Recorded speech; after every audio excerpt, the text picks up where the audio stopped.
Cette fois-ci, nous sommes en visioconférence et nous serons diffusés sur la plateforme Facebook de la TCAM un peu plus tard.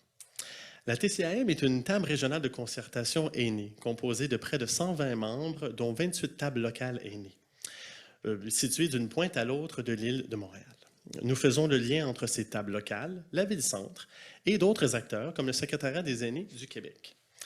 Maintenant, je vous présente sans plus tarder les candidates et candidats aux prochaines élections municipales qui participent à cette activité avec nous aujourd'hui. Alors, par ordre alphabétique, représentant Ensemble Montréal, Mme Gaétana Colella, candidate au poste de conseillère de ville dans le district de Sault-Récollet, dans Huntsic-Cartierville. Représentant Projet Montréal, Mme Nathalie Goulet, qui est actuellement conseillère de ville dans le district Huntsic et membre du conseil exécutif où elle s'occupe, entre autres, du dossier aîné. Bonjour. Et finalement, représentant Action Montréal, M. Robert Sévigny, candidat à la mairie d'Hochelaga-Maisonneuve. Bonjour. Bienvenue. Je tiens à vous remercier de votre intérêt à l'égard du débat d'aujourd'hui, mais aussi de façon beaucoup plus large par rapport à votre engagement présent et futur envers les aînés montréalais et montréalaises, un segment de la population qui, je le rappelle, représente actuellement 17 % de la population de Montréal et qui, dans moins de 20 ans, représentera 20 %, 21 % devrais-je dire, de celle-ci. Pour être plus précis, à Montréal, nous avons 273 025 aînés. Avant d'expliquer aux bénéfices de tout le monde dans la salle le déroulement et les paramètres de l'activité de cet après-midi, je me permets brièvement de situer l'enjeu et la raison d'être de cette activité. La TCAM œuvre à faire connaître les bonnes pratiques et les bonnes initiatives en matière de vieillissement de vieillissement. Un bel exemple de notre collaboration avec la Ville-Centre est venu en 2019, alors que notre groupement a organisé une activité d'évaluation de mi-parcours du plan Municipalité Amis des aînés, MADA, pour les intimes. Notons que ce plan, le plus récent, est venu à échéance en 2020 et qu'un nouveau plan verra le jour dans les prochains mois. C'est donc une fenêtre d'opportunité idéale pour connaître le positionnement et les engagements de chacun des partis pour la suite des choses. Lors du dernier débat de 2017, nous vous présentions le portrait des citoyens aînés de Montréal, ce fruit d'une commande du service du développement social et des sports, comme nous l'appelions à l'époque. Cette consultation de près d'un an auprès de nos membres et partenaires avait permis de cibler 4 enjeux et thématiques, soit la sécurité et la maltraitance, la participation sociale, l'habitation et finalement le transport. Ce rapport est à ce jour le plus important coup de sonde fait afin de connaître les enjeux des aînés de notre ville. La TCAM collabore aussi avec la Ville-Centre sur d'autres dossiers. Pensons au chantier en accessibilité universelle, pour ne nommer que celui-là. Plus récemment, la Ville-Centre a financé le projet Citoyennes et citoyens aînés, une communauté d'influenceurs. Ce projet, qui en est à sa 3e édition, a plusieurs objectifs. Favoriser l'acquisition de connaissances susceptibles d'augmenter le potentiel de leadership des aînés, augmenter la capacité d'agir et la prise de responsabilité citoyenne des aînés, notamment pour améliorer leur qualité de vie et leur milieu de vie. Favoriser la collaboration entre les aînés, les acteurs du milieu et la municipalité. Et finalement, promouvoir les instances et les mécanismes consultatifs de la Ville de Montréal auprès des aînés et des acteurs du milieu. La 3e édition de ce projet a pris la forme d'une formation en participation citoyenne, formation ayant pour but de mieux outiller les aînés à la vie politique municipale. S'en suivaient des ateliers d'idéation et de réflexion quant aux enjeux et problématiques des aînés dont le but était de présenter 2 questions à nos candidats et candidates. Vous entendrez un peu plus tard le fruit de ce travail et de concertation citoyenne. J'en profite pour saluer et remercier leur présence ici avec nous aujourd'hui de quelques-unes des participantes. Christiane Jensen, Rita Tutan, Carole Turgeon, Lise et Nicole Dubois. Merci de votre engagement et de votre présence. Ça nous fait chaud au cœur. C'est sur ces bases que les membres de la TCAM se joignent à moi afin d'apprendre ce que les partis municipaux proposent pour un groupe démographique qui n'est pas toujours reconnu dans l'espace public. Dans quelques instants, je vais laisser les candidats et candidates se présenter. Mais juste avant, on va regarder ensemble le déroulement de l'activité. Alors, au total de 5 questions seront posées aux candidates et candidats. Des questions qui porteront sur l'accès aux locaux pour les organismes aînés, la diversité, sur la participation sociale et l'habitation, et finalement sur la mobilité. D'entrée de jeu, les candidates et candidats disposeront de 3 minutes pour se présenter à tour de rôle. Pour chaque question qui sera posée, chacun des candidates et candidats aura un premier droit de parole de 2 minutes. Un deuxième tour de table sera effectué où les candidates et candidats auront cette fois-ci 1 minute pour réagir aux propos de leur pairs et faire des ajouts à leur présentation. Pour ceux et celles qui se posaient la question, l'ordre de parole a été déterminé aléatoirement de façon électronique. L'horaire de l'après-midi étant très serré, je vous demanderai d'être très discipliné sur le temps qui vous est alloué pour chacune de vos interventions. Geneviève Labranche, chargée de projet à la TCAIM, va vous indiquer grâce à ces cartons combien de temps il vous reste. Durant l'activité, il n'y aura donc pas d'interaction possible entre vous et les gens de l'assistance. Alors, sans plus tarder, le premier droit de parole pour la présentation revient à Mme Colella d'Ensemble Montréal. Merci, M. Laforêt. Merci à la table de concertation des aînés de l'île de Montréal pour avoir organisé cet échange. Alors, je vais tenter de mettre 25 ans d'expérience en 3 minutes et voilà, on y va. Alors, femme d'affaires depuis 25 ans dans le domaine de la santé et parmi 4 entreprises, une qui travaille pour le réseau de la santé avec les soins à domicile et les CHSLD, 2 qui travaillent avec des particuliers, des spécialisations dans la maladie d'Alzheimer et les soins palliatifs, et un centre de formation, toujours dans le domaine de la santé. J'ai déjà eu aussi une résidence pendant 4 ans d'aînés. Et pendant mes 25 années, comme entrepreneur, j'ai fait du bénévolat. Et j'ai choisi de faire du bénévolat dans des conseils d'administration, une dizaine plus ou moins, dont j'ai été présidente d'une chambre de commerce locale et tout dernièrement l'AQDR, l'Association québécoise des droits des retraités et pré-retraités. Et j'ai été vraiment choyée en faisant des activités, exemple, les Olympiades de Montréal-Nord, où on accueillit 800 personnes, la kermesse où on accueillit 300 aînés. Quand je dis personnes, c'est des aînés. Et tout dernièrement, pour la Journée internationale de la sensibilisation de la maltraitance, on a été capable de rejoindre, faire un mini-théâtre pour sensibiliser les aînés sur la maltraitance. Pendant ces années-là, j'ai fait aussi du bénévolat dans une résidence pendant 5 ans, 3 heures par semaine, pour aider avec les activités de la résidence. Je vais vous dire, je suis une femme d'action. Je veux m'impliquer et comme citoyenne, je me suis impliquée au niveau de ma communauté et sur ma rue. Il y avait un problème de drogue, prostitution au bord de l'eau où j'habite et j'ai été capable d'amener l'arrondissement, la police et les citoyens pour trouver des solutions. Et maintenant, au bord de l'eau, on voit plusieurs aînés marcher en toute quiétude. Pourquoi je me lance en politique? Exactement pour la même raison. Je veux faire une différence dans la vie des gens et cette fois-là en politique. Merci pour votre temps. Merci à vous. La deuxième présentation revient à M. Robert Sévigny. Non, désolé, mon Dieu, j'ai escamoté. Madame Goulet. Désolé, M. Sévigny. Madame Goulet, à vous la parole. Merci beaucoup, M. Laforêt. Je remercie aussi tous les membres pour l'organisation de ce débat-là. Merci aux membres de la TCAIM qui sont ici présents et à ceux qui nous regardent en ligne, celles et ceux qui nous regardent en ligne. Bonjour à vous. Madame Colella, M. Sévigny, bon débat à vous. Alors, moi, je suis conseillère sortante de ville du district d'Annecy et aussi membre du comité exécutif de la mairesse Valérie Plante, responsable des dossiers de l'inclusion sociale, particulièrement du dossier des personnes aînées et aussi de la condition féminine. Avant d'être élue, j'ai été 25 ans travailleuse communautaire et près de 20 ans directrice d'un groupe de défense des droits des femmes au travail qui a lutté de nombreuses années pour l'obtention de la loi sur l'équité salariale au Québec. Et aussi, on s'est intéressé évidemment à d'autres programmes sociaux et on a mené une grande campagne pour l'amélioration de nos régimes publics de retraite, le régime des rentes du Québec, le régime de pension du Canada, qui sont des régimes publics essentiels pour bien vivre à la retraite. Et il y a encore beaucoup à faire pour que ça soit le cas, effectivement. Donc, je suis vraiment préoccupée par le bien commun et c'est pour ça que dès 2013, je me suis impliquée activement à Projet Montréal, qui est un parti démocratique et progressiste qui veut construire une ville à échelle humaine, verte, accessible et qui veut améliorer la vie de nos quartiers pour toutes et pour tous. La pandémie qu'on vient de vivre, elle a été extrêmement difficile et cruelle pour les aînés à Montréal. Et comme élue responsable, j'ai été au cœur de cette tempête-là, dont on n'est pas sorti encore complètement.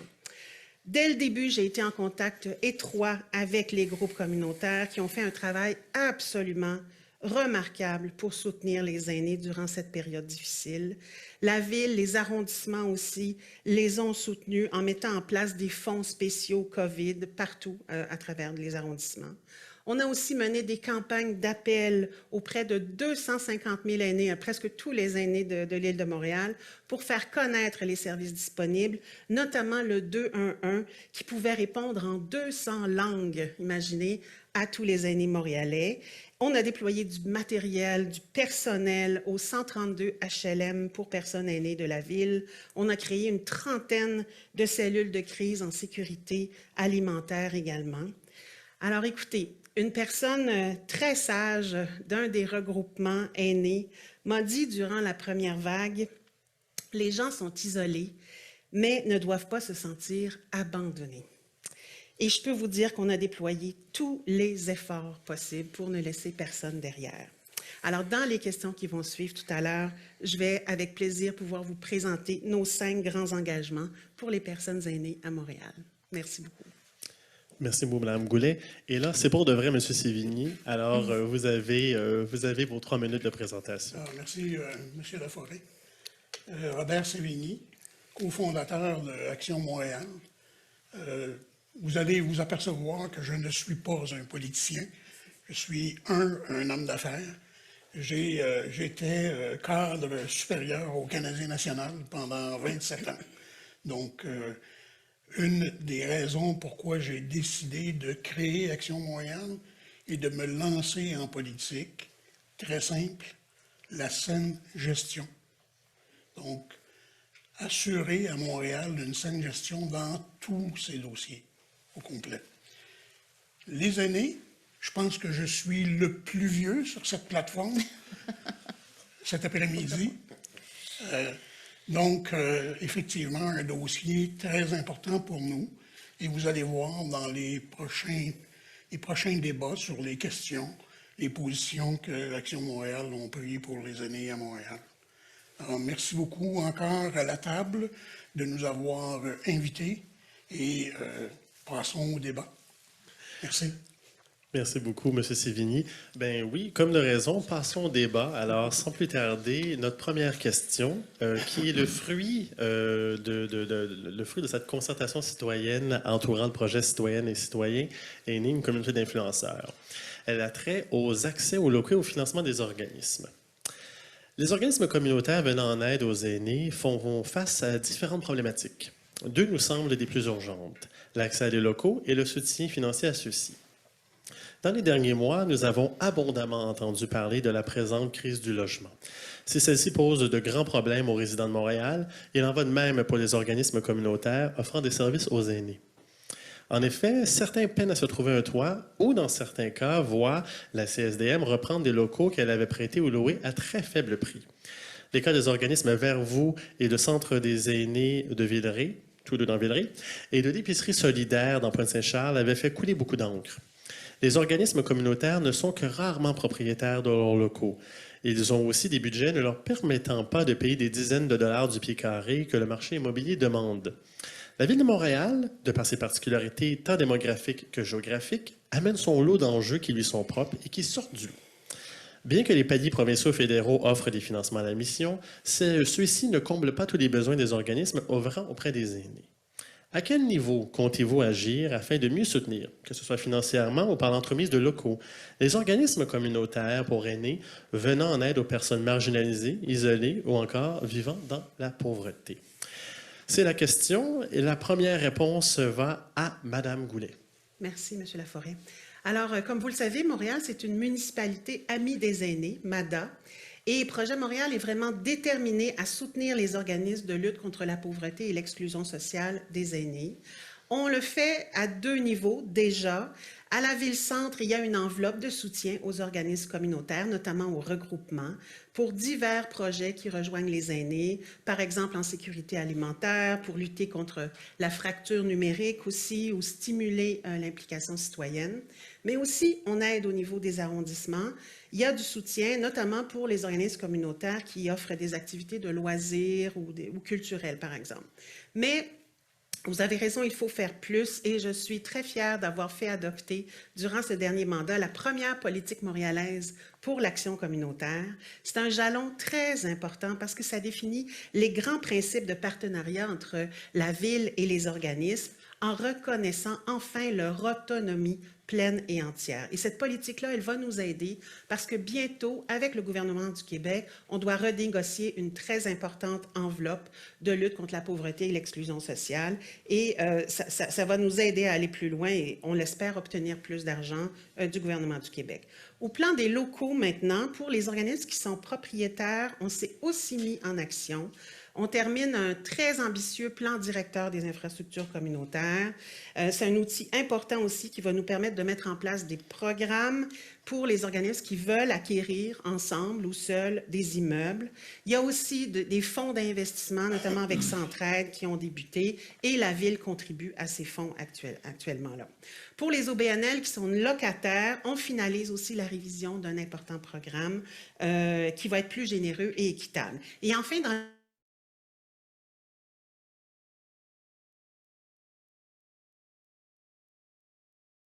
ou Namur Hippodrome qu'on annonce aujourd'hui, Projet Montréal veut laisser une très, très grande place aux organismes communautaires et également au logement social. Merci beaucoup. Ma deuxième intervention viendra de M. Sévigny. Alors, merci pour la question. Action Montréal veut avoir un impact sur les deux niveaux. Effectivement, on va tout de même continuer les actions qui ont été entreprises par l'administration qui est déjà en place.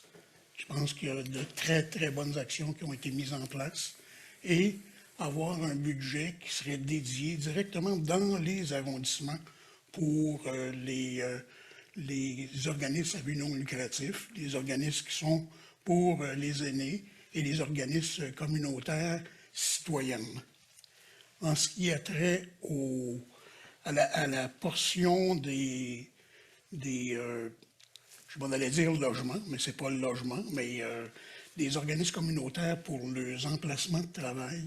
Effectivement, Montréal est propriétaire de plusieurs bâtiments et je pense qu'on se doit de revoir les bâtiments où on est propriétaire et donner accès à l'ensemble des associations communautaires à ces bâtiments-là.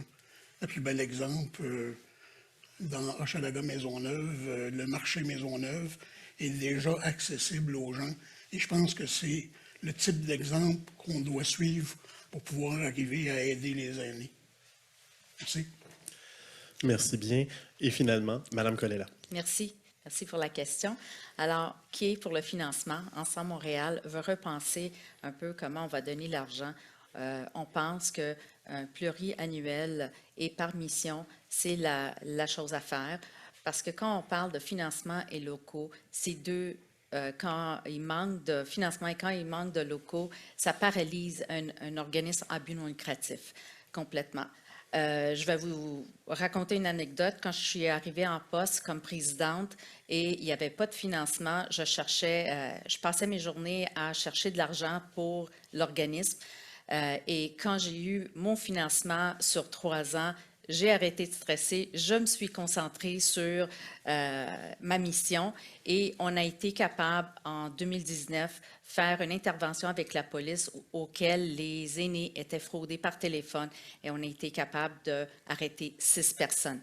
Pour qu'il y ait des locaux, on aimerait mettre un registre en place pour les locaux disponibles avec les locaux, avec des organismes en but non lucratif qui cherchent un local, à leur faire un jumelage, voir dans les HLM s'il n'y a pas de place disponible et pour tous ceux qu'on va construire, bien, penser à une place dans les HLM pour bien répondre aux besoins de ceux concernés. Merci. Merci beaucoup. Ça fait le tour pour ce premier droit de parole. Vous avez donc droit à 1 minute et cette minute de réplique, disons-le comme ça. La première réplique va à M. Sévigny. Écoutez, je pense que la problématique des locaux, on a beaucoup d'organismes à but non lucratif à Montréal. On se doit de faire le tour et de faire l'inventaire de l'ensemble des organismes, mais faire l'inventaire de qu'est-ce qui est fait à l'heure actuelle, quels sont les besoins. On ne veut pas identifier des besoins qui ne seraient pas nécessaires. Donc, en faisant le tour de l'ensemble des organismes, on va être capable de cibler la problématique de chacun. Merci. Merci beaucoup. Madame Colella. Ben, écoutez, je peux juste revoir un peu qu'est-ce que j'ai dit. C'est vraiment important qu'on trouve des locaux pour ces organismes à but non lucratif pour qu'ils se concentrent vraiment sur la mission même des organismes qui traitent les aînés, qui aident les aînés à bien répondre à leurs besoins. Merci. Et finalement, Madame Goulet. Oui, écoutez, j'ai un peu dit tout ce qu'on en fait actuellement à la Ville, tout ce qui existe et tout ce qu'on veut développer davantage, mais ce qui est vraiment important, puis en accord avec la politique montréalaise de l'action communautaire, c'est d'agir en toute équité et en transparence avec les organismes communautaires. Il y en a des centaines à Montréal. Quand on est arrivé, on s'est rendu compte qu'il y avait beaucoup de discrétionnaires à la Ville, beaucoup d'historiques, et on a mis en place de plus en plus des appels de projets publics avec des comités de sélection neutres. C'est extrêmement important, puis on va continuer à Projet Montréal d'agir comme ça. Merci. Merci bien. J'espère que cette première question donnera le ton au niveau du civisme et de la courtoisie. Je vous ai trouvé très, très bon et très poli et très dans la collaboration. C'est tout à votre honneur. On passe à la deuxième question. Elle porte sur la diversité. Près de 45% des aînés vivant à Montréal sont issus de l'immigration, nés en dehors du Canada ou un statut de réfugié. C'est donc près d'un aîné montréalais sur deux. Il s'agit d'un groupe démographique loin d'être homogène, ayant des défis tant linguistiques que culturels, qui leur sont propres. Plusieurs recherches et études montrent que les aînés issus de l'immigration courent un plus grand risque d'exclusion et d'isolement social que ceux appartenant à la société d'accueil. Malheureusement, agisme rime avec racisme, et bien des aînés issus de l'immigration font face à ces deux fléaux, la présente pandémie n'accroissant que de plus en plus cet état de choses. La Ville de Montréal, et j'en suis certain, tous les partis représentés ici aujourd'hui, reconnaissent la part et l'importance de ces communautés dans notre ville et de façon plus large à notre société. À cet effet, la Ville de Montréal vient de lancer un plan d'action pour la solidarité, l'équité et l'inclusion. Nous saluons cette initiative. La question. Le Conseil interculturel de Montréal vient d'adopter un avis sur les personnes aînées issues d'immigration et aux réfugiés. Quelles recommandations de ce rapport comptez-vous réaliser? La première réponse va à M. Sévigny. Merci. Alors, évidemment, le père, comme on l'appelle, ils ont fait 10 différentes recommandations pour faire face aux problématiques qui sont rencontrées dans les arrondissements à Montréal et à Montréal comme tel. On comprend que dans chacun des arrondissements, la problématique peut être différente. Entre autres, quand on regarde Mercier, Hochelaga, Maisonneuve, on n'a pas nécessairement les mêmes problèmes que si on s'en va à Côte-des-Neiges, Notre-Dame-de-Grâce. Donc, un portrait qui est totalement différent. Dans l'ensemble des recommandations qui ont été faites, je pense qu'on se doit de faire l'évaluation de certaines de ces recommandations-là et nous, on en a retenu 4, dont que la Ville fasse des représentations auprès du gouvernement du Québec pour bonifier les 3 volets d'aide d'Accès Logis Montréal. Et la deuxième étant, pour chacun des projets d'urbanisme, s'assurer que l'aménagement et l'environnement intègrent des situations adaptées aux personnes âgées. Et les 2 dernières recommandations qui traitent du transport en commun, en travaillant avec l'ART et aussi la STM pour amener graduellement la gratuité des gens de 65 ans et plus au transport en commun à Montréal. Merci. Merci beaucoup.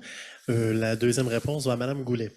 Oui, alors, j'ai eu la chance d'assister au lancement de cet avis-là du Conseil interculturel, puis il tombe vraiment à point parce que bientôt, on va recevoir du financement du Secrétariat aux aînés du Québec pour élaborer le prochain plan MADA. C'est certain qu'on va regarder les 10 recommandations de l'avis avec beaucoup d'intérêt. Ce que le Conseil nous dit dans son avis, c'est qu'il nous rappelle les impacts de la crise sanitaire qui n'ont pas du tout été les mêmes et qui ont été plus grands pour les personnes âgées, immigrantes ou racisées. Vous le rappeliez, M. Laforêt, 44% des aînés à Montréal sont nés à l'extérieur du pays et encore plus sont issus de l'immigration depuis plusieurs générations. Donc, parmi les recommandations importantes de l'avis, il y a tout ce qui concerne la collecte des données. C'est important de bien connaître les réalités des personnes aînées, immigrantes ou racisées. Et depuis 4 ans, on a mis en place une nouvelle démarche à la Ville qu'on appelle l'analyse différenciée selon les sexes avec une perspective intersectionnelle, l'ADS+.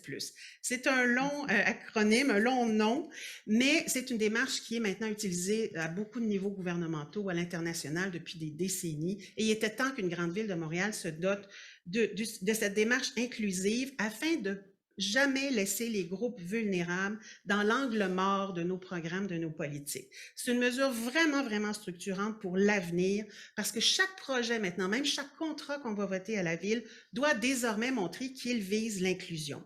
Alors, sur la lutte maintenant au racisme et aux discriminations, c'est un volet important de la vie. On a été très proactif également sur ce cas-là. On a reconnu dans la charte de la Ville, c'est pas tous les jours qu'on fait ça, l'existence du caractère systémique du racisme et on a mis en place un bureau de la commissaire à la lutte contre le racisme et les discriminations à la Ville et on est vraiment déterminé à répondre à l'ensemble des recommandations de ce rapport-là de l'OCPM. Je vous remercie. Merci beaucoup. Et la dernière prise de parole, Mme Colère. Merci. Alors, merci au Conseil interculturel de Montréal pour les 10 recommandations qui sont extrêmement pertinentes.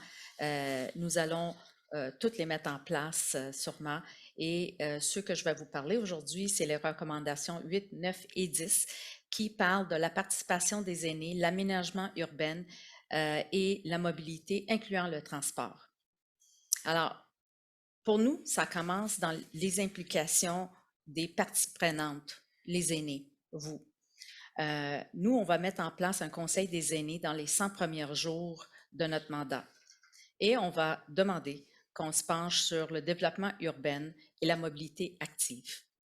Que ce soit les trottoirs, c'est un problème, comme été, comme hiver. On parle de feux de circulation sont trop courts pour que les gens traversent. Que ce soit les parcs qui ne sont pas bien aménagés. Tout ça, on va développer un fonds pour améliorer les états de trottoirs et pour que tout le monde ait un accès dans nos espaces publics. L'engagement, on va s'engager aussi avec les feux de circulation qui sont trop courts. On va les étudier, puis on va les améliorer. Par exemple, Papineau et Henri Bourassa, c'est pas toujours évident de passer à travers d'un coup. Je l'ai fait l'autre jour en faisant du porte-à-porte, c'est pas évident.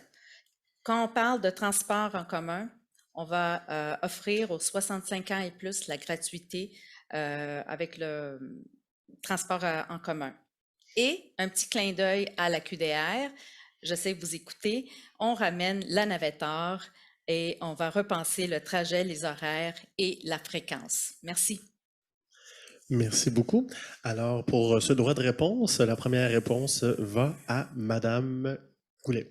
Oui, ça va me permettre de finir mon point qui était un peu trop long. Merci beaucoup. Alors, pour finir avec la lutte aux discriminations, parce que au racisme systémique, c'est de ça dont la question parle, là. Il y a aussi la diversité, c'est beaucoup de choses, hein, et ça touche également les enjeux d'accessibilité universelle et on a mis en place, vous le rappeliez tout à l'heure, un chantier majeur sur 4 ans pour rendre notre ville plus accessible. On a annoncé des grands engagements aussi à ce sujet-là pour lutter contre le capacitisme. Alors, mieux faire connaître les logements sociaux qui sont accessibles, mettre en place un répertoire des commerces aussi et lieux accessibles à Montréal. Pour les communautés LGBTQ+, aînées, bien, on a signé la charte de bientraitance envers les personnes aînées des communautés LGBTQ+, avec la Fondation Émergence, car on sait qu'il y a trop d'aînés qui rentrent dans le placard une fois à la retraite, alors on sensibilise les milieux à ça. Alors, ce sont quelques exemples, mais qui montrent qu'on a une vision vraiment transversale de l'inclusion sociale, puis qu'on va continuer d'agir Merci sur tous bien. ces plans-là. Merci C'est beaucoup. gentil, merci. Le deuxième droit de réponse va à Mme Colella. Merci. Alors, quand on parlait de le transport en commun, je pense que quand j'ai fait un clin d'œil à la QDR, comme j'étais la présidente et j'ai siégé sur le comité de transport, ça a été extrêmement difficile de revoir le trajet de la Navettard, la ramener. Il y a eu toute une question autour de ça et on a débattu pendant 4 ans sans être écouté, mais je peux vous dire, Ensemble Montréal va vous écouter. Merci. Et finalement, M. Sévigny. Prendre une minute pour saluer l'engagement de Projet Montréal et d'Ensemble Montréal. On se rejoint sur beaucoup de points. Par contre, un point sur lequel on ne se rejoint pas avec les gens de Projet Montréal, on ne pense pas qu'à Montréal, il y ait un système de radicalisation et de racisme. Oui, il y en a du racisme, il y en a dans tous les pays, dans toutes les grandes municipalités, mais je ne pense pas qu'il y ait un système en place pour pouvoir radicaliser les gens. Merci. Merci beaucoup. C'est ce qui fait le tour de cette deuxième question qui portait sur la diversité. Alors, nous allons enchaîner avec la troisième qui porte sur la participation et l'inclusion sociale.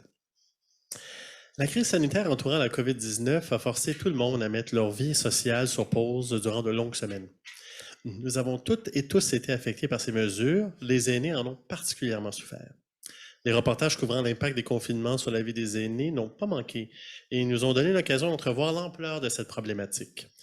Il est facile de penser que l'isolement social des aînés est un contre-coup de la COVID. Il n'en est rien. En fait, l'isolement social ne date pas d'hier. Une étude de l'Institut national de santé publique, datant de 2020, cite plusieurs enquêtes faites au Canada sur l'isolement social des aînés.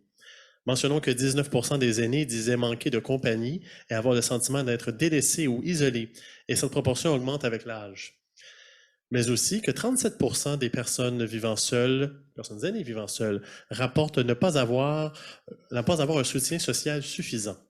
Les impacts de l'isolement social des aînés sur la santé physique et mentale ne sont plus à démontrer. Les intervenantes et les intervenants savent que les solutions passent par un accroissement de la participation sociale et de l'inclusion sociale. Quelles sont les principales mesures que vous compterez mettre en place pour favoriser la participation sociale des aînés? La première réponse à cette question va à Mme Colella. Merci, M. Laforêt. Alors, moi, j'ai divisé la question en 3 éléments. Ça commence par la participation des aînés. Et ça va se faire par notre Conseil des aînés où on va vous écouter et on va trouver des solutions ensemble. Après ça, pour participer à des événements, il faut se déplacer. Alors, on va travailler vraiment l'externe. Quand vous vous déplacez, s'assurer que les trottoirs, les rues sont sécuritaires pour que vous puissiez vous déplacer. La troisième, c'est de supporter davantage les OBNL de mission pour les aînés et pour briser l'isolement. Vous devez participer à des événements pour que vous voyez d'autres personnes.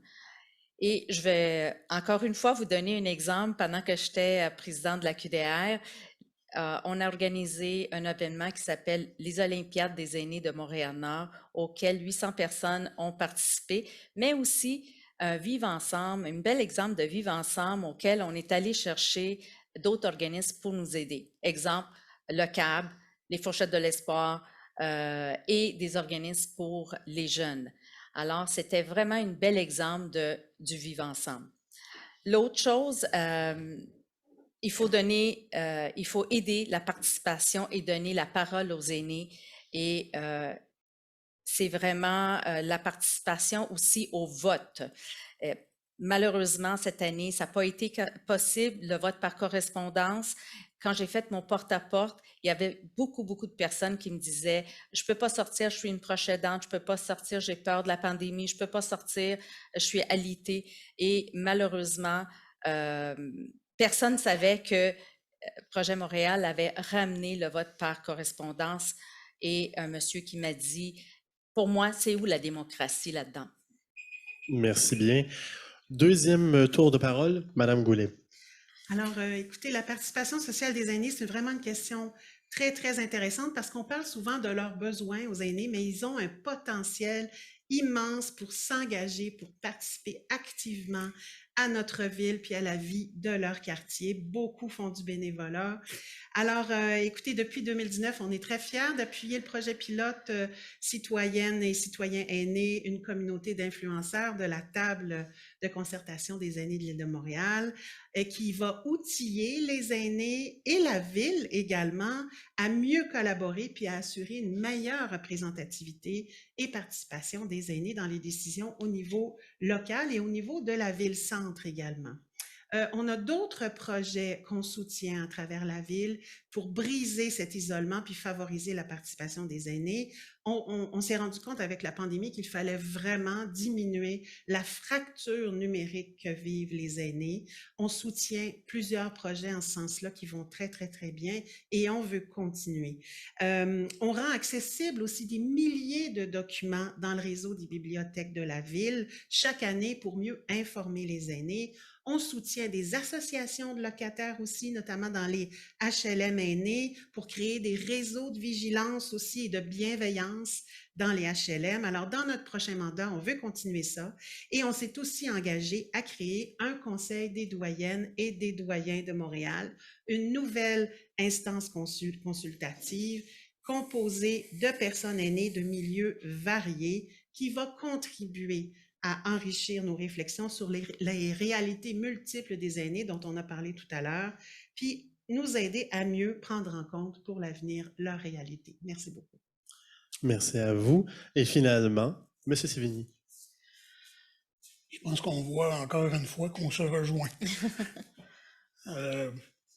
Action Montréal avait l'intention de mettre sur pied un comité consultatif représentatif des aînés et représentatif des associations des aînés.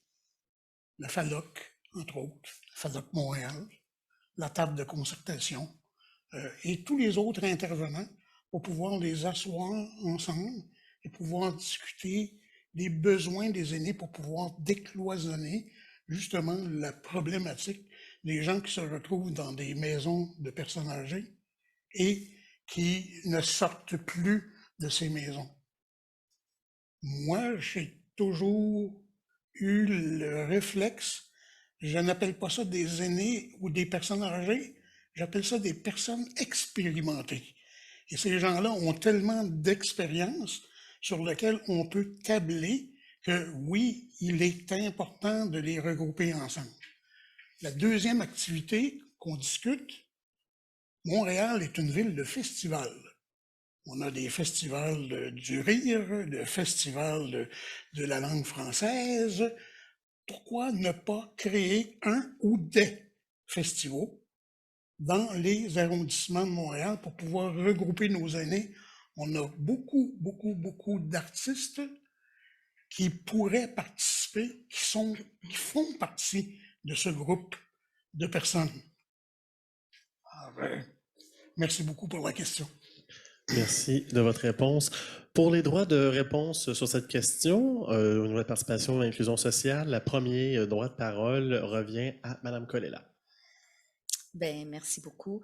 Je ne sais pas qu'est-ce que je pourrais rajouter davantage, mais c'est important qu'on entend nos aînés, on entend leurs préoccupations et on trouve des solutions ensemble parce que c'est eux les concernés dans ce dossier.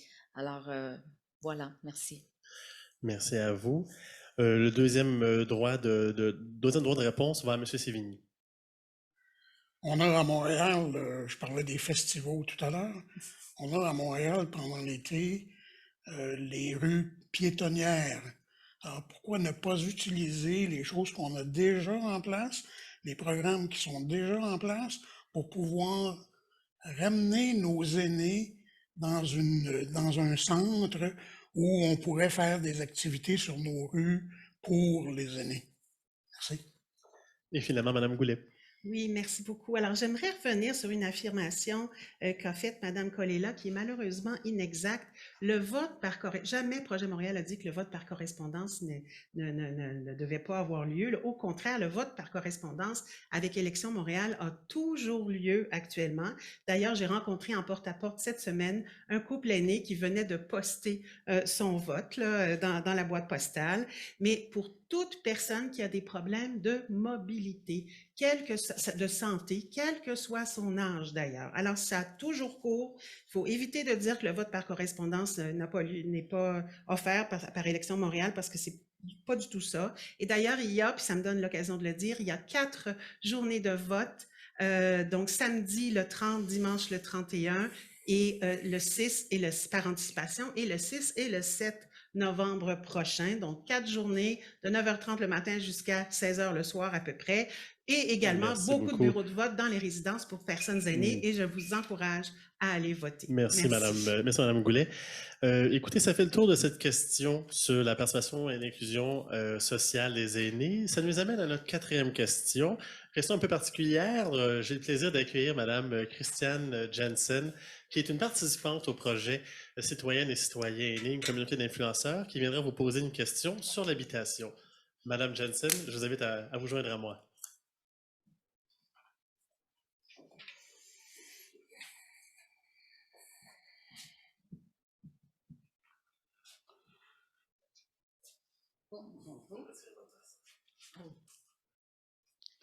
Alors voilà, la 4e question portera sur l'habitation.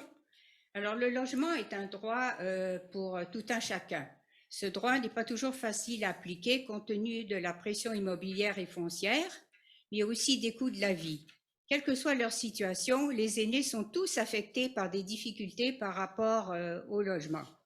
En effet, les rénovictions, les forts coûts des résidences privées pour aînés, les RPA, les manques à gagner en matière de logement social et communautaire, et parfois même les coûts d'entretien des maisons privées rendent le pourcentage des revenus alloués au logement fort important.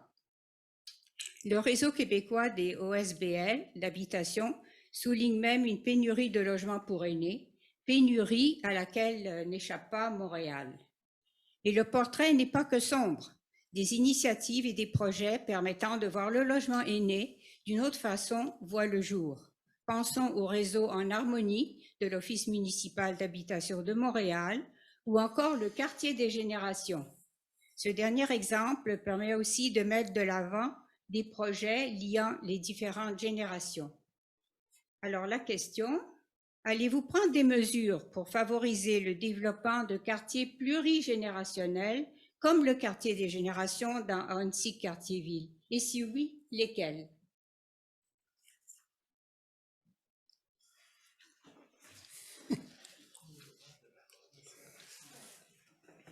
Alors, le premier droit de parole, Action Montréal, donc M. Sévigny.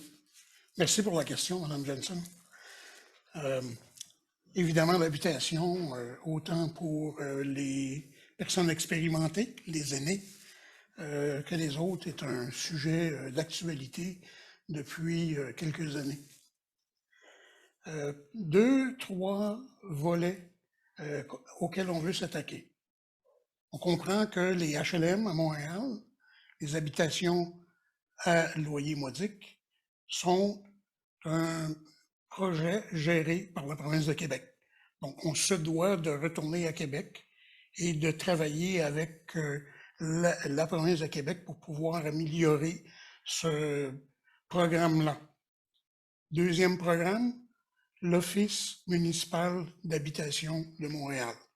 Un projet qui appartient à la Ville de Montréal, dans lequel la Ville de Montréal doit mettre des sommes.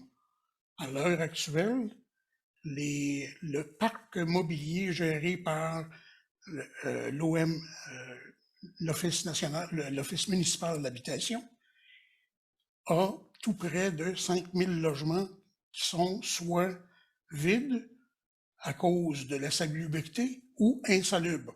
Alors, beaucoup de travail à faire pour pouvoir remettre ces logements-là en circulation. 3, beaucoup de projets à Montréal. Je vais vous parler de Mercier Hochelaga Maisonneuve. Mercier Hochelaga Maisonneuve, on a un projet qui s'appelle le projet Canoë. L'entrepreneur qui fait le projet Canoë, sans aucune subvention, s'est engagé à mettre 300 logements à 70% du coût du marché et non pas à plein coût. Donc, on vient d'ouvrir, en gros, là, un marché immobilier intéressant. Merci. Merci, M. Sévigny. Pour la suite des droits de parole, le deuxième va à Mme Goulet. Oui, merci beaucoup. Merci, Mme Johnson, pour votre question.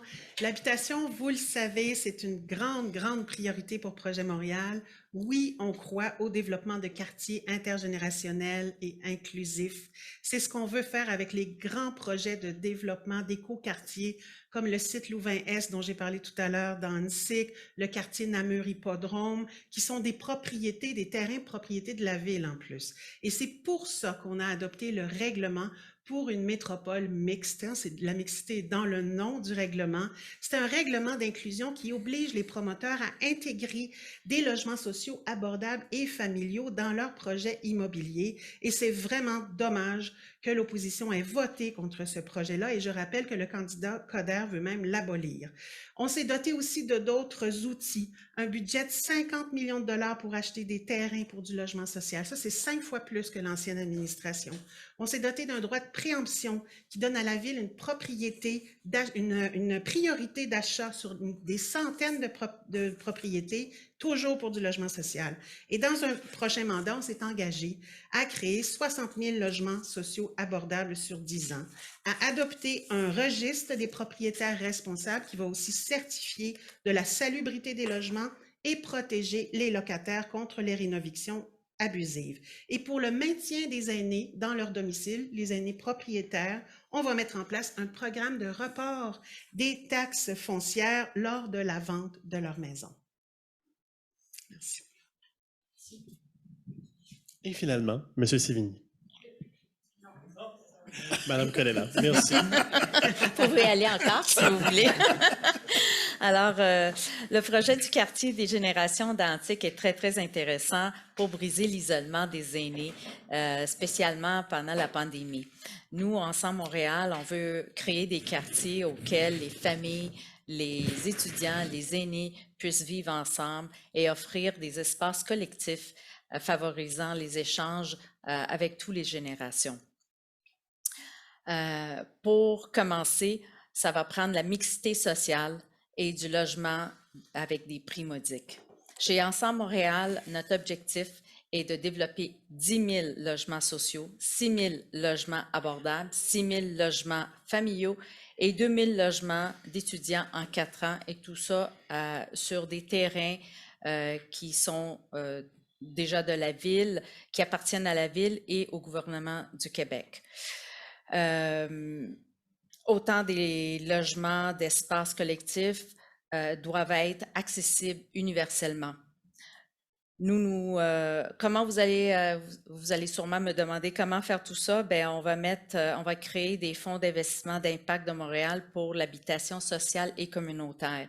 Et ce projet-là va vraiment inspirer pour tout futur développement, pour assurer une accessibilité universelle de ces quartiers. Merci.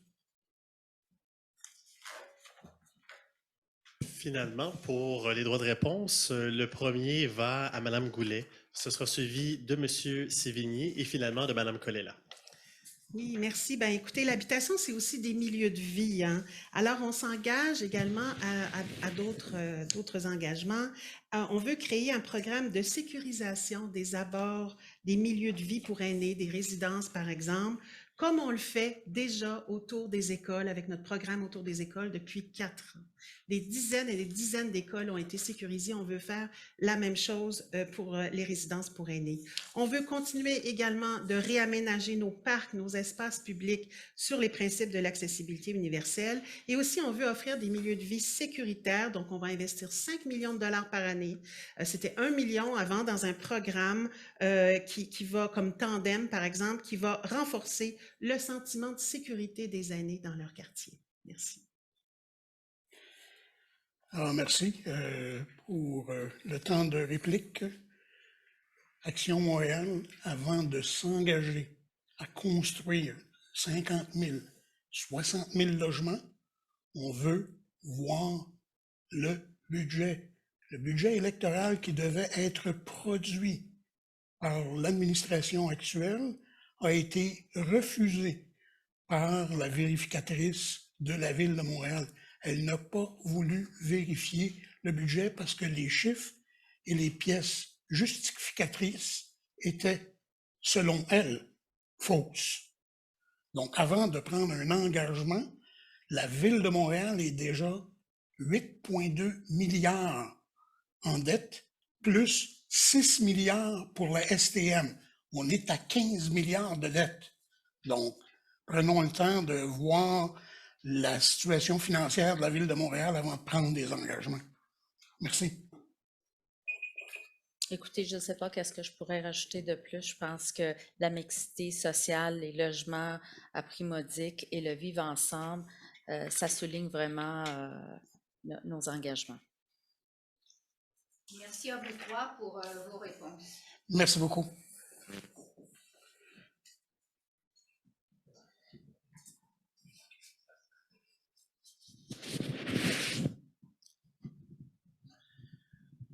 Vous êtes à même de constater que nous respectons les protocoles sanitaires à la lettre. C'est quelque chose dont nous ne sommes pas peu fiers.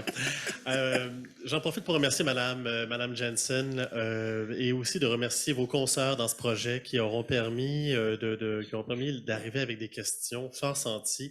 Alors, je vous en remercie beaucoup.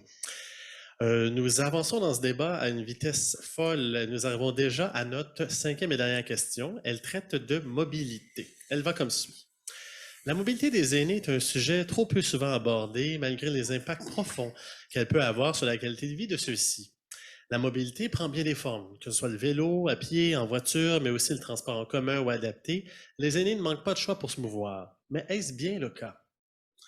L'offre en transport est souvent décriée. Le transport adapté n'est pas toujours accessible pour les gens du bel âge et la navette art a grandement diminué son nombre de déplacements à cause de la COVID, sans revenir, ne serait-ce qu'un peu, au service d'avant. Certains aménagements dédiés à la mobilité, comme les rues piétonnisées en été, pensons à Sainte-Catherine, Montréal ou Bernard, posent des défis aux aînés à mobilité réduite. Et il y a des initiatives visant à mettre de l'avant la sécurité dans les déplacements. Entre autres des aînés, pensons ici à la démarche Vision Zéro, visant un objectif de 0 décès sur les routes montréalaises. Il ne manque donc pas d'énergie dans la réflexion sur la mobilité des aînés, et c'est tant mieux. Je pose la question suivante.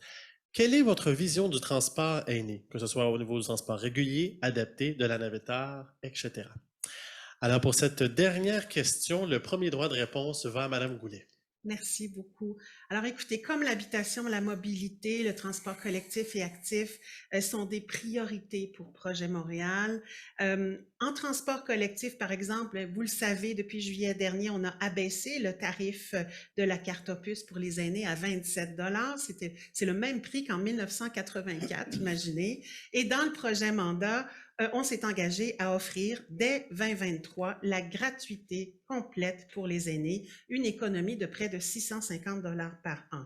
On n'est vraiment pas peu fiers de ça. Et on va aider, et ça va aider les aînés de tous les milieux à accéder aux services, aux soins de santé dont ils ont besoin et à briser leur isolement social. On s'est également engagé à poursuivre le déploiement des mesures d'accessibilité universelle dans le métro. D'ici 4 ans, 14 stations supplémentaires vont être munies d'ascenseurs et on va démarrer les travaux dans 11 autres stations. Donc, pour les navettes art qui ont malheureusement été suspendues en raison du contexte particulier lié à la pandémie, il était très difficile de faire respecter la distanciation sociale. Alors, entre-temps, On a travaillé avec la STM, qui est en consultation actuellement pour renforcer le service d'autobus local. Vous connaissez notre engagement des 300 autobus qui sont commandés puis qui commencent à arriver, et rendre un nombre plus important d'autobus accessibles également avec des rampes. Donc, pour le transport actif aussi, pour nous, la mobilité et l'urbanisme, ça va de pair. Vous rappeliez la vision zéro, effectivement, près de 55% des piétons décédés en 2020 avaient 65 ans et plus. C'est vraiment terrible et on veut, comme je le disais tout à l'heure, adopter un programme de sécurisation aux abords des milieux de vie pour aînés, entre autres choses. Puis je compléterai tout à l'heure. Merci. Ah, merci. Merci à vous. Deuxième réponse, Madame Colella. Merci. Alors, pour nous, ça commence avec la mobilité active auquel l'environnement externe doit être propice aux aînés. Ça doit être sécuritaire. Ces dernières années, trop d'aînés ont chuté dans nos trottoirs de mauvais état, souvent mal déneigés. On ne veut pas revivre la situation en 2019 auquel l'urgence santé était débordée. On ne veut pas non plus vivre, quand j'ai fait du porte-à-porte, une dame qui avait la sclérose en plaques qui a été prise dans la neige pendant 45 minutes en plein hiver et elle faisait le 911, puis il y avait des urgences plus urgentes qu'elle. On ne veut pas vivre non plus le porte-à-porte que j'ai fait avec ma mère qui avait 85 ans et j'avais peur qu'elle tombait sur les trottoirs. La mobilité active des personnes âgées est une priorité pour Ensemble Montréal et c'est pourquoi on s'engage à mettre en place un programme d'entretien de trottoirs été comme hiver et accélérer les travaux de reprogrammation des feux de circulation pour allonger le temps pour la traverse d'intersection, qui est pour le transport en commun. On s'engage à offrir de la gratuité pour les 65 ans et plus et ramener la navette or. Monsieur Trépanier, si vous écoutez, vous allez être content. Et moderniser un peu et adapter et personnaliser cette navette or-là. Et qui est pour les métros, on veut s'engager à mettre sur pied des ascenseurs, 41 stations accessibles sur 68, 20-25 et les portes papillons qu'on va mettre des boutons pour les ouvrir automatiquement. Merci. La dernière réponse à Monsieur Sévigny. Merci. Je trouve intéressant les réponses. Évidemment, dernièrement, on lisait dans les journaux que la STM était déficitaire de plusieurs centaines de millions de dollars, en partie dû au COVID. Maintenant, on est en train de cogner à la porte de Québec pour encore avoir des subventions de Québec pour le transport en commun. Et le travail qui reste à faire, c'est de retravailler avec la STM et l'ORTM pour revoir encore une fois, dans chacun des quartiers, les besoins de mobilité au niveau du transport en commun, au niveau du transport adapté, remettre en vie la navette or dont on parle. Tout à l'heure, on parlait de mobilité, donc important pour que les gens soient capables de se véhiculer à Montréal. De là, l'autre projet qui est très intéressant, j'ai parlé de Canoë dans Mercier-Hochelaga-Maisonneuve.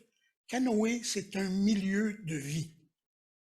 C'est plusieurs bâtiments avec un parc, avec une école et avec des commerces de proximité à même le bâtiment. Donc, un peu moins de besoin de mobilité quand on est capable d'avoir ce qu'on a de besoin chez nous. Alors, important de retravailler au niveau des quartiers de vie à Montréal. Merci.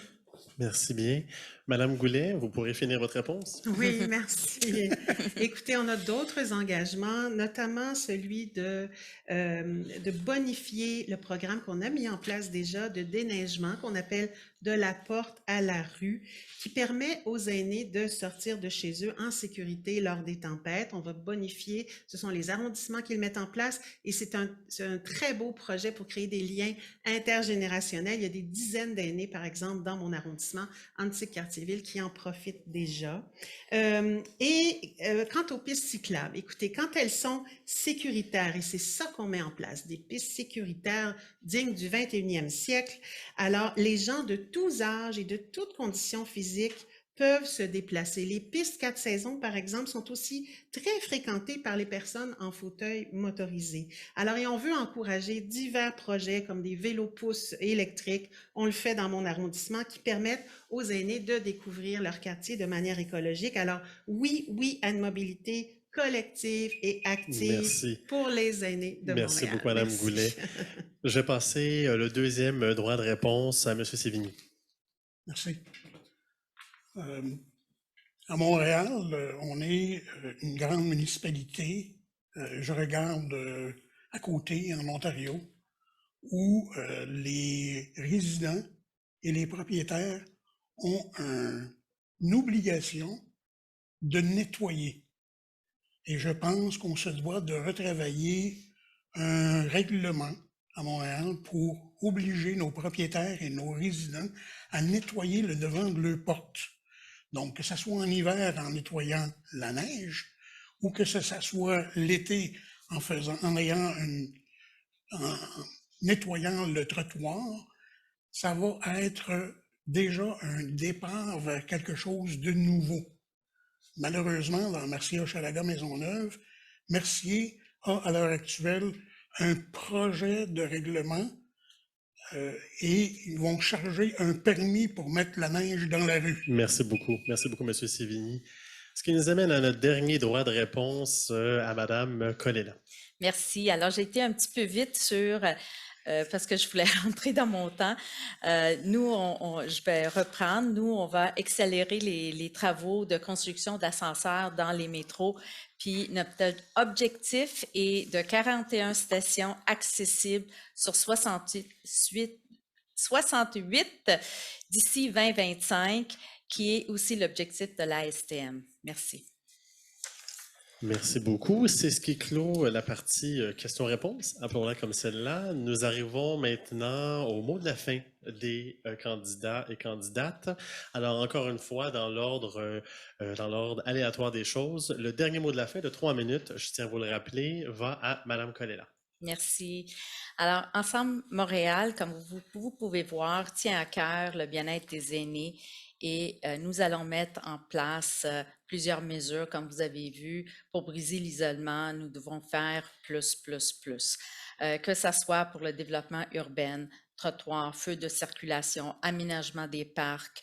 C'est sûr, on parle du Conseil des aînés, le transport, la gratuité pour les aînés, la navette or, aider les OBNL pour se concentrer sur les vraies missions, des enjeux qui concernent les aînés. Et je vous ai dit au tout début que moi, j'ai commencé mes entreprises pour faire une différence dans la vie des gens. Mais je réalise aujourd'hui, être assis ici avec vous, que c'est les aînés qui ont fait une différence dans ma vie. Ils m'ont appris tellement de choses, la patience, les enjeux qu'ils vivent, puis ils m'ont appris à trouver des solutions pratico-pratiques, des solutions qu'ils comprennent très simplement. Et si j'ai un message clair à vous faire aujourd'hui, c'est d'aller voter, allez voter. Et si vous voulez être entendu, si vous voulez des actions auxquelles vous faites partie prenante, ben, votez Ensemble Montréal. Puis le 8 novembre, je vais être de vos côtés. Merci et bonne journée à tous. Merci, Mme Colella. Monsieur Sévigny, pour votre mot de clôture. Merci beaucoup. Je vais prendre 2 minutes pour remercier une autre fois la table de concertation des aînés de l'île de Montréal de nous avoir invités, les 3 partis. Merci. À ce débat qui fut très intéressant. J'aimerais aussi remettre en lumière le fait que, encore là, les 3 partis se rejoignent sur plusieurs points. Les aînés étant, je pense, une préoccupation de l'ensemble des gens à Montréal. Restons lucides et assainissons les finances de Montréal avant de s'engager dans des dépenses de milliards et de milliards parce qu'à l'heure actuelle, nous payons pour, nos enfants payent pour, et nos petits-enfants vont payer pour si jamais on s'engage dans des dépenses extravagantes. Alors, dépensons l'argent qu'on a et non pas mettre les dépenses sur la carte de crédit. C'est un discours qui est un peu financier, mais je pense qu'on se doit de faire un temps d'arrêt, de regarder les finances à Montréal et après ça, de repartir. Maintenant, encore une fois, merci de nous avoir donné cette chance d'exposer nos visions et aller voter le 30 et le 31, le 6 et le 7 novembre. Merci et bonne fin de journée à vous. Merci, M. Sévigny. Le mot de la fin, Mme Goulet. Merci beaucoup.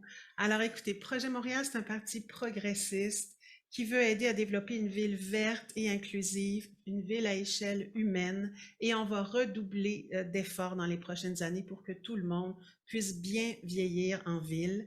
Notre premier mandat a été marqué par sa bienveillance envers toutes les couches de la population, notamment lors de la pandémie. Notre prochain mandat le sera également.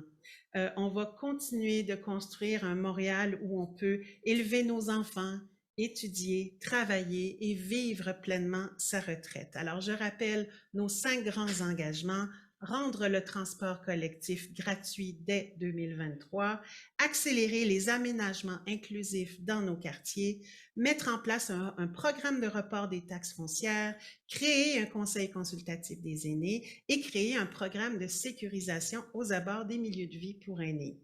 Parce qu'à Projet Montréal, on travaille à construire le Montréal d'aujourd'hui, mais aussi le Montréal de demain, celui dans lequel on vit et celui qu'on veut léguer à nos enfants et à nos petits-enfants. Alors enfin, écoutez, je salue votre grande résilience à toutes et à tous. Merci beaucoup à la TCAIM pour ce débat qui nous a permis de vraiment bien exposer nos idées. Le choix est clair et nous avons très hâte, avec notre mairesse Valérie Plante et toute notre équipe, de construire ensemble la relance sociale de Montréal. Merci beaucoup. Merci à vous. Je prends 2 minutes pour faire quelques remerciements. Vous devinez très, très bien qu'un événement comme celui-là ne s'organise pas seul. Mes premiers remerciements vont à nos candidats et candidates, M. Sévigny, Mme Colella, Mme Goulet. Merci. Merci de vous être prêtés au jeu. Le merci, je viens l'étendre à vos formations politiques avec qui j'ai eu le plaisir de collaborer dans les dernières semaines pour organiser cela. Toujours un plaisir, alors merci beaucoup et la meilleure des chances dans vos 3 campagnes respectives. J'aimerais aussi remercier plusieurs personnes, je l'ai déjà fait, mais je le réitère, les participants au projet Citoyennes et Citoyennes, comité d'influenceurs, merci beaucoup, c'est une belle aventure. Et évidemment, je ne pourrais pas vous remercier sans remercier Geneviève Labranche, Catherine Bradette, qui sont les 2 chargées de projet de ce beau projet qui nous tient à cœur. Oui, je pense que quelques poignées de main ne sont pas de trop. Alors, merci beaucoup à vous 2. Je remercie le conseil d'administration de la table de concertation des aînés de l'île de Montréal qui m'appuie dans ce genre de projet-là. On en a l'habitude, mais c'est toujours quand même un exercice périlleux. Alors, je les remercie. Et un merci particulier à Mylène Archambault, chez qui nous sommes aujourd'hui au Carrefour des retraités. Au Carrefour Marguerite Bourgeois. Mon ancienne vie dans Montréalaise me rattrape toujours. Je m'excuse de ce lapsus, mais le merci n'en demeure pas moins sincère. Mylène s'est fendue en 4 pour nous permettre de nous accueillir ici aujourd'hui. Je la remercie du fond du cœur. Merci aussi au groupe Paradoxe qui s'est occupé du volet technique de cette activité. Si ce n'était pas 2, je ne pense pas que la caméra de mon laptop aurait permis une aussi belle captation. Alors, je les en remercie. Et finalement, merci à vous, à la maison, de nous regarder. Si c'est en direct, merci d'avoir pris du temps dans votre après-midi. Sinon, si vous nous regardez en différé à la maison sur notre plateforme Facebook, merci d'avoir pris le temps de vous joindre à nous. Parler des aînés, c'est quelque chose que l'on ne fait pas assez. Dans la dernière année et et demie, on l'a fait à outrance, mais malheureusement pour des moins bonnes raisons. Et il faut souligner l'importance et la part des aînés dans notre société. C'est à la TCAM, nous en faisons une mission. Cette mission est partagée par de nombreux organismes communautaires et institutions, je devrais dire, qui nous épaulent dans nos projets et qui améliorent et qui œuvrent à améliorer les conditions de vie des aînés montréalais et d'ailleurs. Et finalement, je vais me joindre aux 3 candidates pour vous inciter à aller voter. 4 belles dates, 30-31 octobre, 6 et 7 novembre. Ne manquez pas ce rendez-vous. C'est, comme dit ma mère, c'est non seulement un devoir de citoyen, mais c'est un privilège et il faut le prendre. Alors sur ce, merci et bonne fin de journée. Merci.